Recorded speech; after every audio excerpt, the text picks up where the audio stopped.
Right Chandrasekhar గారు, మూడు ప్రధానమైనటువంటి అంశాలు అంటే జగన్మోహన్ రెడ్డి గారు దిశానిర్దేశం చేయడంతో పాటు మీ అందరికీ పార్టీ నాయకులందరికీ కూడా మూడు టార్గెట్లు పెట్టారనిపిస్తుంది. ఒకటి, హామీలపై కూటమి ప్రభుత్వం ప్రజల్ని ఏ రకంగా వెన్నుపోటు పొడిచింది, దీనిపైన ప్రతి ఇంటిలో చర్చ జరిగేలా చేయాలి. నెంబర్ 1. నెంబర్ 2, ఎస్ఐఆర్ ద్వారా వైఎస్ఆర్సీపీ సానుభూతి పరుల ఓట్లు కోల్పోకుండా జాగ్రత్త పడాలి. పశ్చిమ బెంగాల్ అలాగే తమిళనాడు ఎన్నికల్ని ఒక ఉదాహరణగా మీకు చెప్పారు. నెంబర్ 3, వచ్చేటటువంటి స్థానిక ఎన్నికల్లో ఎలా ఎదుర్కోవాలి. చంద్రబాబు నాయుడు గారు గతంలో మొన్న జరిగినటువంటి స్థానిక ఉప ఎన్నికల్లో వ్యవహరించిన తీరు, ఆయన చేసినటువంటి రాజకీయం చూసిన తర్వాత దీన్ని ఎలా ఎదుర్కోవాలి అన్న అంశానికి సంబంధించి ఈ మూడు టార్గెట్స్ ఖచ్చితంగా రీచ్ అవుతాం, కరెక్ట్గా నెరవేర్చగలుగుతాం అన్న కాన్ఫిడెన్స్ ఈరోజు జగన్మోహన్ రెడ్డి గారి సమావేశం తర్వాత, ఆయన దిశానిర్దేశం తర్వాత మీకు అనిపించిందా? ఈశ్వర్ గారు నమస్కారం. మీకు, సాక్షి టీవీ ప్రేక్షకులకి, వీక్షకులకి, అలాగే ప్యానెల్లో ఉన్నటువంటి పురుషోత్తం రెడ్డి గారికి అందరికీ శుభ సాయంత్రం సార్. నమస్తే సార్. ఖచ్చితంగా సార్, వైఎస్ఆర్ కాంగ్రెస్ పార్టీ శ్రేణులు జగనన్న నాయకత్వంలో నడవడానికి, జగనన్న గారు ఇచ్చినటువంటి పిలుపుని తూచా తప్పకుండా పాటించడానికి ఎప్పుడు సంసిద్ధంగా ఉంటారు. అందుకే ఇవాళ చూడండి, YSR Congress party social media అంటే చెడ్డీలు దడిపేసుకుంటుంటారు కొంతమంది. ఈ రోజున్నటువంటి పరిస్థితి, ఈ రాష్ట్రంలో చంద్రబాబు నాయుడు గారి ఆధ్వర్యంలో నడుస్తున్నటువంటి విధ్వంసక పరిపాలన అనేక వ్యవస్థల్ని ధ్వంసం చేసేసారు. ఇవాళ డిఎస్సి గురించి కూడా మేము డైరెక్ట్గా విద్యాశాఖ కమిషనర్ గారిని వెళ్ళి కలవడం జరిగింది. ఈరోజు ఆ విద్యాశాఖలో పనిచేస్తున్నటువంటి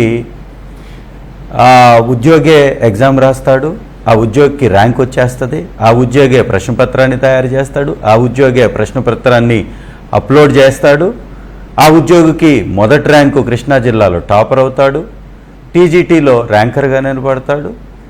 మళ్ళీ చూస్తే కట్ చేస్తే అతని డేటా ఎక్కడా కనపడదు. ఎందుకంటే ప్రశ్నపత్రాన్ని తయారు చేసింది అతనే, అప్లోడ్ చేసింది అతనే, పరీక్ష రాసింది అతనే, ర్యాంకర్ అతనే. ఇదంతా స్పష్టంగా కనపడుతుంది. దొంగలు ఊళ్ళు పంచుకున్నట్టుగా ఉద్యోగాలను పనిచేసుకొని సూట్ కేసులతోటి ఉద్యోగాలు కొట్టేశారు కాబట్టి, ఇచ్చేశారు కాబట్టి, దాని మీద మాట్లాడడానికి వాళ్ళ దగ్గర ఏమీ లేదు. దొంగలు దొరికిపోయారు కాబట్టి దాని మీద మాట్లాడకుండా ఈ చంద్రబాబు నాయుడు గారు, లోకేష్ గారు ఏమంటారు, ఎవరన్నా మాట్లాడితే వాళ్ళ మీద కేసులు పెట్టేస్తాం, వాళ్ళ మీద దాడులు మాట్లాడుతున్నారు. మీరు అంటే ప్రతి వ్యవస్థని విద్యాశాఖ ప్రకటన వచ్చింది. డిఎస్సికి సంబంధించినటువంటి అక్రమాలన్నా లేకపోతే అక్రమాలపై మాట్లాడినా, ప్రెస్ మీట్లు పెట్టినా, ఎవరైనా ప్రచారం చేసినా, పేపర్లలో వార్తలు ప్రచురించినా వాళ్ళపైన కేసులు పెడతామని స్పష్టంగా విద్యాశాఖ చెప్తోంది కదా. మళ్ళీ మీరు అదే అంశాన్ని మాట్లాడుతున్నారు. విద్యాశాఖ చెప్పింది. వాళ్ళ విద్యాశాఖ దగ్గరికి వెళ్ళి అడిగాము. విద్యాశాఖ వాళ్ళు నీళ్లు నమిలి చిట్ట చివరికి చైర్మన్ గారు లేరని, పక్కనే రూమ్లో ఉండి కూడా చైర్మన్ గారు లేరని చెప్పించారు. మేమందరం ఎమ్మెల్సీలవి, ఎమ్మెల్యేలవి, ఎంపీలవి అక్కడికి వెళ్ళి అక్కడ ధర్నా కూర్చున్నాం, వారి ఆఫీస్లో కూర్చున్నాం. చైర్మన్ గారిని నిజంగా దమ్ము ధైర్యం ఉన్నటువంటి పార్టీ అయితే సమాధానం చెప్పుండేది కదా.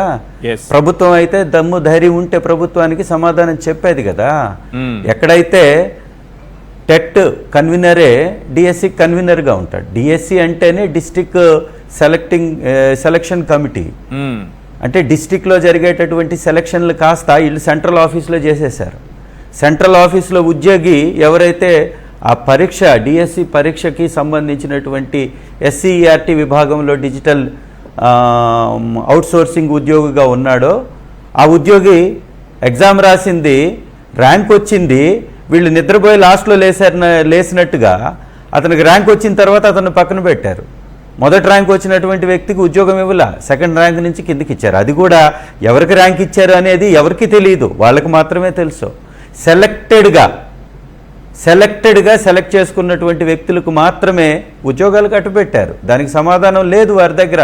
ఇవాళ చైర్మన్ గారు వచ్చి చెప్తున్నారు, ఆ ఉద్యోగిని మేము కావాలనే తొలగించాం, ముందు జాగ్రత్త చర్యగా తొలగించామంటారు. ముందు జాగ్రత్త ఎప్పుడు చేయాలి?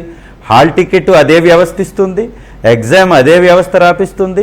అతను అవుట్సోర్సింగ్ ఉద్యోగిగా దాదాపు 16 సంవత్సరాలుగా అదే విద్యాశాఖ కొనసాగిస్తుందంట.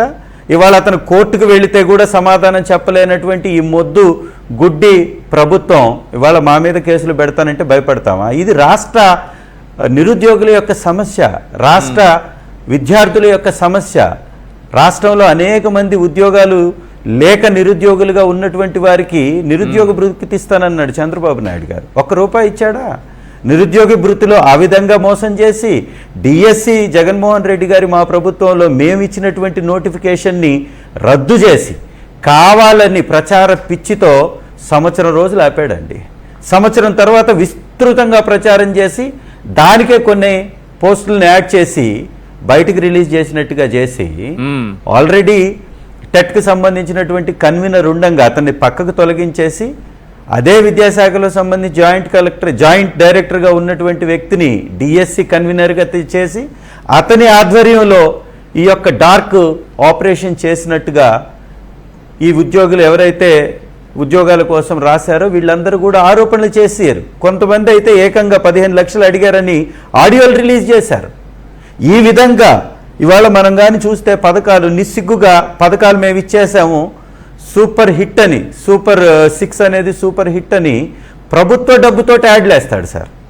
ప్రభుత్వ డబ్బుతోటి ఇవాళ చూస్తే ఆడబిడ్డ నిధికి సంబంధించినటువంటి ₹36,000 ఒక్కొక్క ఆడబిడ్డకి 2 సంవత్సరాలు బాకీ, నిరుద్యోగ భృతి 72,000 బాకీ నిరుద్యోగులకి, 50 ఏళ్లకే పెన్షన్ వాళ్ళకి ఇంకా ఇవ్వలేదు.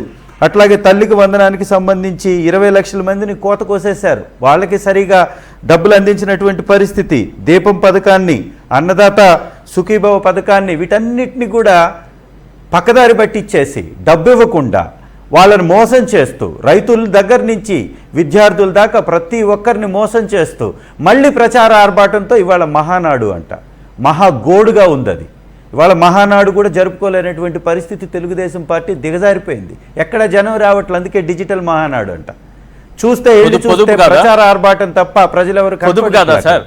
మహానాడులో ఖాళీ కుర్చీలు పొదుపు కోసం కాదా? పొదుపా పిదపా? పొదుపు కాదు, ఇంకొకటి కాదు. జనాలు రాక పడుతున్నటువంటి అవస్థలు తప్ప ఇంకొకటి కాదు. ఆ మహానాడులో వెళ్ళి చూస్తే వాళ్ళ గోడు చూడాలి, అది మహా గోడుగా మహా ఏడుపుగా ఉంది. ఇవాళ మేము అక్కడే ఎదురుగే ఆ యొక్క విద్యాశాఖ భవన్కి ఎదురుగే ఆ మహానాడు జరుగుతుంటే ఖాళీ కుర్చీలు, కలర్ఫుల్ జెండాలు తప్ప జనం ఎవరు లేరు అక్కడ. మీరు ఒకసారి కావాలంటే వెళ్ళి గమనించండి. ఈ రాష్ట్రంలో ఉన్నటువంటి ప్రతి ఒక్క వ్యవస్థని ధ్వంసం చేస్తూ అమరావతి పేరుతో ప్రచారం చేయించుకుంటూ ఏపీ అంటే అమరావతి, పోలవరం అన్నారు. ఈ రోజుకి అమరావతిలో ఒక్క బిల్డింగ్ కంప్లీట్ కావలేదు, ఒక్క నివాసం ఏర్పడలేదు, ఒక్క కొత్త ఫ్యాక్టరీ రాలేదు, ఒక కొత్త ఉద్యోగం ఇవ్వలేదు, ఒక కొత్త పట్టా ఇవ్వలేదు, ఒక కొత్త పెన్షన్ ఇవ్వలే. అంటే అమరావతి గతి అది. ఇవాళ ఏదో 5 స్టార్ హోటల్ తీసుకొచ్చి 4 స్టార్ హోటల్లో 3 స్టార్ హోటల్లో కడతానంటాడు. అక్కడ ఎవడున్నాడు? అక్కడ